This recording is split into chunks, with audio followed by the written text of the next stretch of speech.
तो आपने ये तो कभी ना कभी सुना ही होगा कि कोई कहता है कि मैं चाहता हूँ कि तुम घर पर रहो, तो इसकी इंग्लिश क्या बनेगी आपको पता है? इसकी इंग्लिश बनेगी I would rather you stayed home.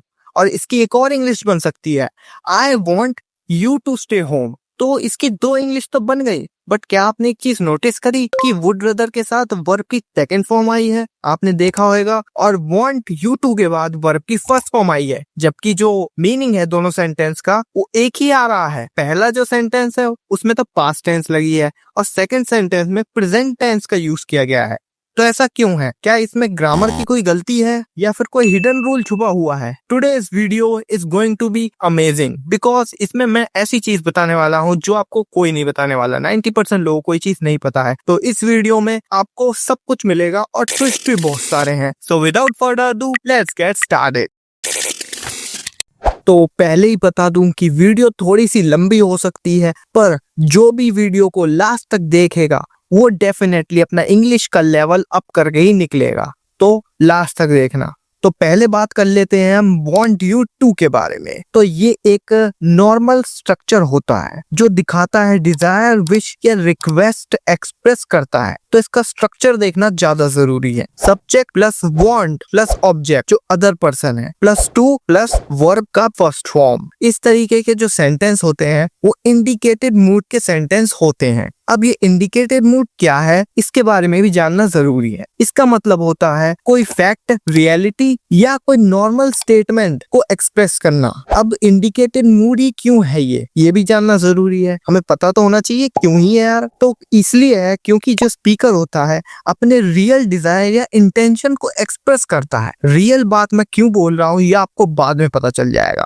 But इसमें कोई सच होता है, झूठ नहीं होता है। कोई सच्चाई दिखाई जाती है, कोई रियल डिजायर, इच्छा होती है, इंटेंशन होता है, इसलिए इसका यूज किया जाता है और ये इंडिकेटेड मूड में आता है।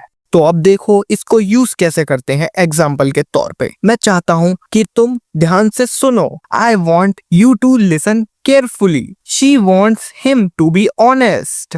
वो चाहती है कि वो ईमानदार बने। वो ये तो नहीं चाहेगी ना कि वो डिसऑनेस्ट बने। तो ये उसके एक डिजायर है। तो सिंपल वांट के बाद या वांट्स के बाद आपको ऑब्जेक्ट प्रोनाउन लगा देना है। ये नहीं कि कोई सब्जेक्ट प्रोनाउन लगाना है, शी या ही। ठीक है ना, ध्यान रखना ये चीज। और एग्जांपल देखते हैं। I want you to stay at home. मैं चाहूंगा कि तुम घर पर रहो। आपने एक चीज नोटिस करी कि जो मैंने स्टार्टिंग में सेंटेंस बोला था I want you to stay home, इसमें एट नहीं लगाया था मैंने। तो ऐसा क्यों? क्या वो सेंटेंस गलत है या ये वाला गलत है? नहीं भाई, दोनों ही सही हैं। एक है अमेरिकन इंग्लिश, एक है ब्रिटिश इंग्लिश। जो स्टे होम है जिसमें एट नहीं है वो है हमारी अमेरिकन इंग्लिश, और जिसमें एट है वो है हमारी ब्रिटिश इंग्लिश। अमेरिकन इंग्लिश में तो वैसे ही ज्यादा फॉर्मल नहीं होता है, सिंपल लोग बोलते हैं, कैजुअल बोलते हैं, इसलिए कैजुअली ये यूज करते हैं होम बिना एट के। और जो हमारी ब्रिटिश इंग्लिश है उसमें हम एट लगाते हैं थोड़ा सा फॉर्मेलिटी दिखाने के लिए, फॉर्मल होने के लिए। तो दोनों ही सेम है, कोई भी ज्यादा डिफरेंस नहीं है, आप अपने हिसाब से यूज कर सकते हैं। She wants him to leave early. वो चाहती है कि वो जल्दी चला जाए। They want us to help them. वो चाहते हैं कि हम उनकी मदद करें। And I want you to like this video.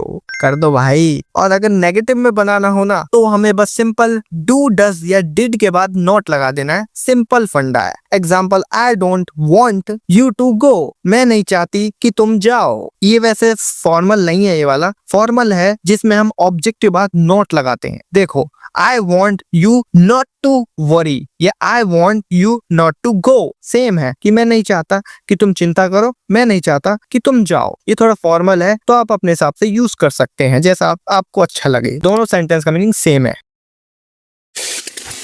Now would rather plus subjunctive mood. अब ये सबजंक्टिव मूड क्या है इसके बारे में मैं बाद में बताऊंगा, पहले आप वुड रादर को समझ लो। तो वुड रादर क्या है? It shows preference. इसका मतलब है किसी चीज को ज्यादा पसंद करना। मतलब आप पे दो चॉइसेस हैं और आप एक चॉइस को ज्यादा पसंद करते हो, मतलब कि ये मेरी पसंद है दूसरे से ज्यादा। इसका जो स्ट्रक्चर है वो बहुत सिंपल है। Subject plus would rather plus verb की फर्स्ट फॉर्म। एग्जांपल देख लो, such as I would rather buy a pen. मैं एक पेन खरीदना चाहूंगा। और I would rather drink coffee than tea. इसमें देन लगाते हैं, ध्यान रखना। मैं कॉफी पीना चाहूंगा टी के बजाय। Would rather plus subjected mood.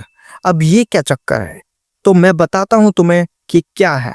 इसमें हम वुड रदर के साथ जब किसी दूसरे व्यक्ति के एक्शन की बात करते हैं कि मैं चाहता हूं कि वो आदमी या वो इंसान ये काम करे, मतलब किसी दूसरे व्यक्ति के एक्शन के बारे में हम बात कर रहे हैं, उसे दिखाने के लिए हम वर्ब की सेकंड फॉर्म लगाते हैं जो दर्शाता है, जो शो करता है कि ये सब्जेक्टिव मूड का सेंटेंस है।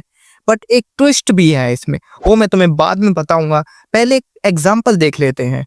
आई would rather you stayed home, मैं चाहूंगा कि तुम घर पर रहो। आप देख सकते हैं यहाँ सेकंड फॉर्म ऑफ फर्म लगी है, स्टेड। इन पोलाइट वे शो करवाने के लिए प्रेफरेंस। बट ट्विस्ट ये है कि ये अनरियल सिचुएशन, हाइपोथेटिकल सिचुएशन के लिए यूज होता है। जो वांट टू मैंने पहले बताया वो रियल सिचुएशन, रियल डिजायर्स के लिए यूज होता है। तो यही एक मेजर डिफरेंस है, बिकॉज मैं अपनी इच्छा बता रहा हूँ कि तुम क्या करो, बट वो पर्सन ये करेगा या नहीं करेगा ये रियलिटी नहीं है, बस सोच रहा हूँ मैं। अनरियल सिचुएशन है ये, that's why it is subject in mood. तो ये जो साइंस होते हैं ये देख लो सब्जेक्ट इन मूड के होते हैं, such as I wish I were taller, if I were you I wouldn't do it, I would rather you stayed home. तो ये सब इमेजिनरी सेंटेंसेस हैं, अनरियल सिचुएशंस हैं। अब इसे सेंटेंस में भी यूज होते हुए देख लेते हैं।